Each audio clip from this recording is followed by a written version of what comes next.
Before we get into the disasters, let's set the scene. The 1950s were a golden age for America. The war was over, factories were booming, and families were moving into shiny new suburbs. Cars weren't just transportation anymore. They were status symbols, rolling living rooms, even fashion statements. Designers weren't afraid to go bold. Jet age styling, wraparound windshields, panoramic glass, chrome by the mile. Bigger was better, and flashier was king. Automakers competed like Hollywood studios, selling dreams as much as steel and rubber. But when you push boundaries, sometimes you stumble. And in this era of experimentation, plenty of stumbles turned into spectacular flops. Let's start with one that looked less like a car and more like something you'd find in your kitchen. Car 1, Studebaker Starlight Coupe, driving in 2 directions. If there was ever a car that confused people on sight, it was the Studebaker Starlight Coupe. Produced from 1947 into the early 50s, it had one bizarre trick. From certain angles, it looked like it was going forwards and backwards. At the same time, why? Because of its wraparound rear window, a panoramic glass design that wrapped nearly 180 degrees around the back. Innovative? Absolutely! But to many, it looked like a car with 2 fronts and no clear direction. Some people loved its futuristic vibe. Others, they mocked it. Comedians joked that if you didn't like the road ahead, just turn around in your seat. The car had you covered. Under the hood, it wasn't a disaster. But styling matters, and the Starlight Coupe became a cautionary tale of design too far ahead. Or maybe just too strange for its time. Car 2, Nash Rambler, the refrigerator on wheels. Imagine this. You've just bought a brand new car in 1950. You roll into your driveway, neighbors peek out, and instead of envy, you see confusion. Is that a refrigerator? That was the Nash Rambler. Built by Nash Kelvinade, yes, the same company that made refrigerators, the Rambler was America's first successful compact car.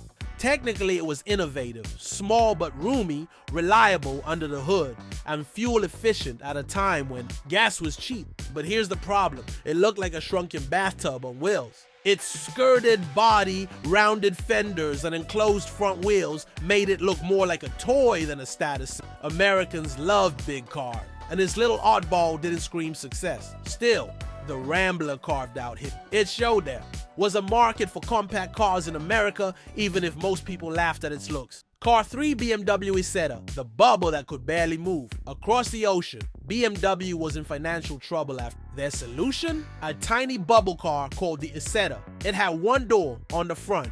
The steering wheel swung out with it. Inside, you got a bench seat for 2 and a lawnmower-sized engine that wheezed out in 12 horsepower. Sure, it was fuel efficient, and in post-war Europe, that mattered. But in America, people laughed. It looked like a bug, it moved like a scooter, and it was downright terrifying to imagine being in during a crash. The Isetta may be quirky cute today, but in the 1950s American market, it was the car equivalent of showing up to prom in pajamas. For 1954 Buick Special, the car that looked sad. Buick had a reputation for stylish, powerful cars in the 50s. But in 1954, something went wrong. The Buick Special had a front end that looked depressed. The drooping headlights and grimacing grille gave it a face straight out of a cartoon. Some compared it to Marvin the Paranoid Android decades before Hitchhiker's Guide to the Galaxy. Mechanically, it wasn't bad.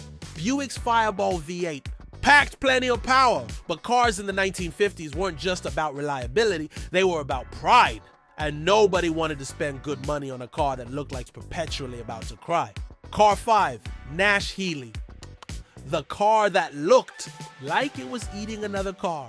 Now let's talk about a car born from international ambition. The Nash Healey was supposed to be glamorous, a collaboration between American muscle, British engineering, and Italian design. Sounds like a recipe for success, right?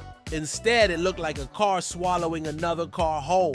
Designed by the legendary Pininfarina, the Nash Healey had a drooping grille and inset headlights that gave it a permanently awkward expression. Some called it daring, most called it ugly, and yet on the racetrack it was a winner. It placed 3rd at Le Mans in 1952, behind only Ferrari and Mercedes. But in showrooms, the styling killed it. Buyers couldn't get past that fit. It became one of the strangest glamour failures of the decade. Car 6, 1958 Edsel, Ford's $250 million mistake. Few cars are as infamous as the Edsel.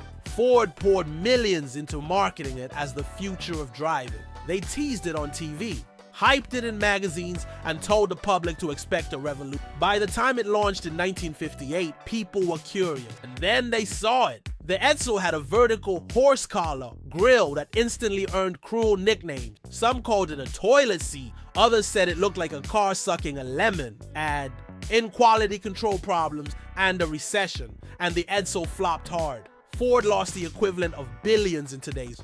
The Edsel became the textbook example of how hype can save bad design. Car 7, 1959 Ford Anglia, the car with a backwards window. In Britain, Ford tried to downsize American styling into something compact. The result was the Anglia 105E. It's a first glance, it wasn't terrible. But then you notice the roofline sag, the tiny trunk, and most of all, the reverse slanted rear window. Instead of sloping smoothly, the back window leaned inward, like the car was squinting. It was practical, they said, because it kept rain off. But to most people, it just looked wrong.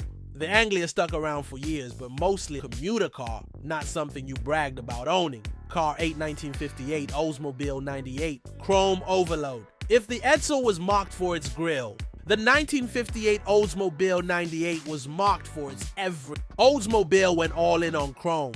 The car was dripping in it. The grille, the headlights, the sides, even random bits of the trunk lid. It was as if the design team ran out of ideas and just kept yelling, "Add more chrome." To some, it looked flashy. To most, it looked like a metal scrapyard on wheels. Even today, it stands as one of the most excessive examples of 1950s automotive design gone too far. Car 9, 1956 Studebaker Hawk. Too much chrome, too little taste. Studebaker struck gold in 1950s, sleek, beautiful designs. But just years later, the Hawk ruined the streak. The 1956 Hawk slapped on a massive tombstone grille, slathered chrome across every surface, and added tiny awkward fins that looked like after. Instead of elegant, it was gaudy. To be fair, under the hood, the Golden Hawk packed serious power.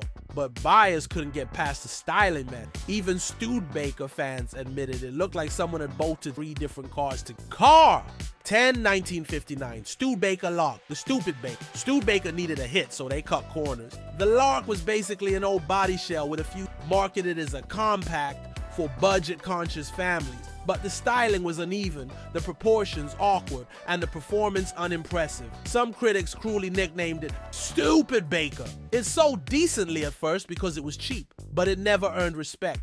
By the early 60s, it was already outdated, and Studebaker's decline only accelerated. Car 11, Kaiser Dragon, gold trim and fake lizard skin. This so-called luxury sedan tried to stand out in all the wrong ways. It came with an embossed vinyl roof that looked like dragon skin, flashy gold-plated trim, and an interior covered in a bamboo pattern that made it feel more like a tiki lounge than a high-end car. It was wild, it was loud, and it was unlike anything else on the road. Some people thought it looked like a Vegas casino on wheels, but that was hardly the compliment Kaiser had in mind. The real issue was the price tag. The Dragon cost as much as a Buick, a brand already backed by prestige, performance, and customer loyalty. Kaiser, on the other hand, had none of that reputation. Buyers weren't fooled by gimmicks. They wanted power, refinement, and heritage, not bamboo door panels and dragon skin vinyl. Sales flopped almost instantly. What makes the Dragon fascinating today is that it has flipped from failure to cult classic. Collectors now treasure its sheer weirdness, and at auctions, its unique design can actually fetch surprising sums. But back in 1953, it was more embarrassment than luxury. The Dragon was proof that style without substance and gimmicks without credibility couldn't save a struggling automaker. Hudson Jet, the little car, nobody wanted Hudson, had been innovative in the past, but with the Jet they aimed small, literally. They ditched their famous step-down design and built a compact car to compete with the Rambler, but the timing was off.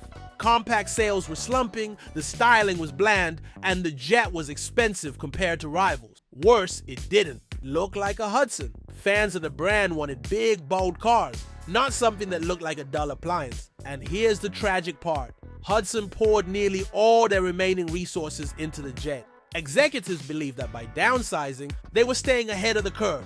But instead of saving the company, the jet accelerated its decline. Buyers walked past it in showrooms, unimpressed. Dealers complained they couldn't give them. Enthusiasts who once loved Hudson's racing pedigree sleek step-down. Design suddenly felt betrayed by a car that looked, in many people's words, ordinary. The jet wasn't just a sales disappointment, it was a symbol of how quickly fortunes could change in Detroit. Within a few years, Hudson was forced to merge with Nash to form AMC, and the once proud Hudson nameplate quietly disappeared. Today, the jet stands as a reminder that one wrong bet, one misread of the market can bring down even the most innovative brands. She-13 Kaiser Darren, cool doors, weak everything else. Finally, let's end with a car that looked amazing in concept but stumbled in reality. The Kaiser Darren was meant to be a showstopper, and on the surface, it was. Its fiberglass bodywork was sleek and futuristic, years ahead of what most automakers were out daring to build. And those sliding doors that are disappearing neatly into the front fenders felt like something out of science fiction. In 1954, this was a design that made people stop in their tracks. It was exotic, it was daring, and it was a bold statement that Kaiser still wanted to be seen as an innovator. But once the excitement wore off, reality set in. Under the hood, the Darren was powered by a modest 6-cylinder engine with just 90 horsepower. That was painfully underwhelming for a car marketed as a sports car. Rivals like the Chevrolet Corvette and even imported European roadsters left the Darren in the dust. Worse yet, the car was priced far too high. Buyers who might have been intrigued by its looks quickly walked away once they realized it offered more style than substance. Its performance was sluggish, its practicality was almost non-existent, and its production was limited from the very beginning. By the time the first Darrens rolled off the line, Kaiser itself was in financial freefall. The Darren was less a savior and more a last gasp of a company on the brink. Today the story is different. Collectors now see the Darren as a gem, a quirky, ultra-rare symbol of mid-century optimism and ambition. At auctions, surviving models fetch jaw-dropping prices, celebrated not for what they did in their own time, but for the vision they represented. In 1954, it was a flashy failure. Today, it's remembered as one of the most unique missteps in American automotive history. So what do these cars really tell us about the 1950s? That decade was a playground of ambition, a time when automakers weren't afraid to take risks. They experimented with everything: bold styling, cutting-edge engineering, outrageous marketing stunts. Some of these risks paid off and gave us icons that defined the era, cars we still admire today. Others, however, missed the mark entirely, earning ridicule and mockery, and in some cases nearly sinking the companies that built them.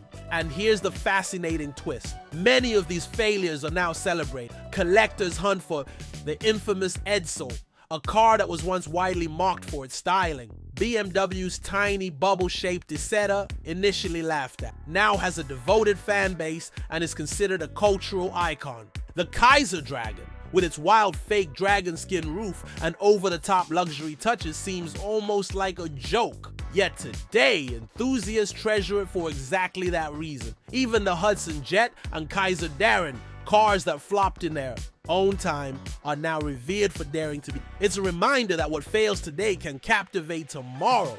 The 1950s gave us a spectrum of it. Some look like refrigerators, some like futuristic bugs, and some like jewelry boxes on wheels. They were mocked, ignored, or forgotten in their own era, but they all carry stories. Each one tells a tale of creativity, ambition, and the boundless optimism of a time when designers thought nothing was impossible. So here's the question: which of these 13 wild, sometimes ugly, but endlessly fascinating cars would you actually get behind the wheel of? Would you take a spin in the dragon skin Kaiser or squeeze into the tiny bubble-shaped BMW Isetta? Drop your thoughts in the comments below.